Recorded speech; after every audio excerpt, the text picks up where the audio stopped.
ഒരാൾ സാധാരണ വേഗതയുടെ 5/3 വേഗതയിൽ സഞ്ചരിച്ചപ്പോൾ 12 മിനിറ്റ് താമസിച്ചാണ് ഓഫീസിലെത്തിയത് എങ്കിൽ സാധാരണ എത്ര സമയം കൊണ്ടാണ് അയാൾ ആ യാത്ര പൂർത്തിയാക്കുന്നത്?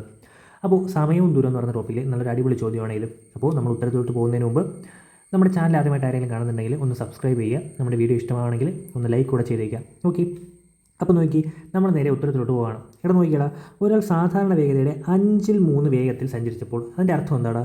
5/3 വേഗത്തിൽ സഞ്ചരിച്ചു. അതായത് സാധാരണ അയാൾ 5 വേഗതയിലാണ് സഞ്ചരിക്കുന്നത്, പക്ഷേ ഇന്ന് അയാൾ 3 വേഗതയിൽ സഞ്ചരിച്ചു. ഓക്കെ അല്ലേ?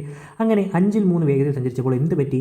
12 മിനിറ്റ് താമസിച്ചു. 12 മിനിറ്റ് ലേറ്റായിട്ടാണ് അയാൾ എവിടെ എത്തിയത്? ഓഫീസിലെത്തിയത്.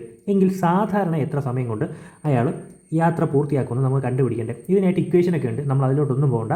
നമുക്കിത് ചെയ്യാനായിട്ടൊരു എളുപ്പ വഴിയുണ്ട്, അത് നോക്കിയാൽ മതി. ഓക്കെ അല്ലേ? ഇവർ 3 സ്റ്റെപ്പിൽ നമ്മളതിൻ്റെ ഉത്തരം കണ്ടുപിടിക്കും. ഇവിടെ നോക്കിയിടാം.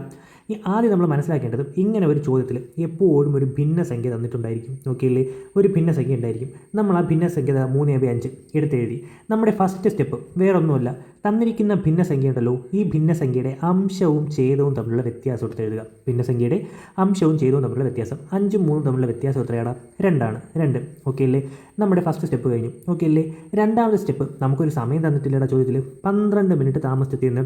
അപ്പോൾ ഇങ്ങനെ 12 മിനിറ്റ് താമസിച്ചെത്തിയെന്നോ നേരത്തെ എത്തിയെന്നോ അങ്ങനെയൊക്കെ നമ്മുടെ ചോദ്യം തന്നിട്ടുണ്ടായിരിക്കും. ആ സമയം എത്രയാണോ നമ്മൾ ആ സമയം എടുക്കുന്നു. എത്രയാ? 12. ഈ 12നെ നമ്മളിവിടെ ഒരു വ്യത്യാസം കണ്ടുപിടിച്ചില്ലേ? അപ്പോൾ ഈ 12നെ ആ വ്യത്യാസം കൊണ്ട് ഹരിക്കുക. 12 / വ്യത്യാസമായ 2 നമുക്ക് എത്ര കിട്ടും? 6. നമ്മുടെ രണ്ടാമത്തെ സ്റ്റെപ്പ് കഴിഞ്ഞ് നമ്മുടെ മൂന്നാമത്തെ, അതായത് ലാസ്റ്റ് സ്റ്റെപ്പ് നമ്മുടെ ഉത്തരത്തോട്ട് എത്തി. അതായത് നമുക്കിവിടെ കിട്ടുന്ന സംഖ്യ എത്രയാണോ, അതായത് സമയത്തിന് ഈ വ്യത്യാസം കൊണ്ട് ഹരിക്കുമ്പോൾ കിട്ടുന്ന സംഖ്യ എത്രയാണോ, ഇതിനെ തന്നിരിക്കുന്ന ഭിന്നസംഖ്യയുടെ അംശത്തിനോട് ഗുണിച്ചാൽ നമ്മുടെ ഉത്തരമായി.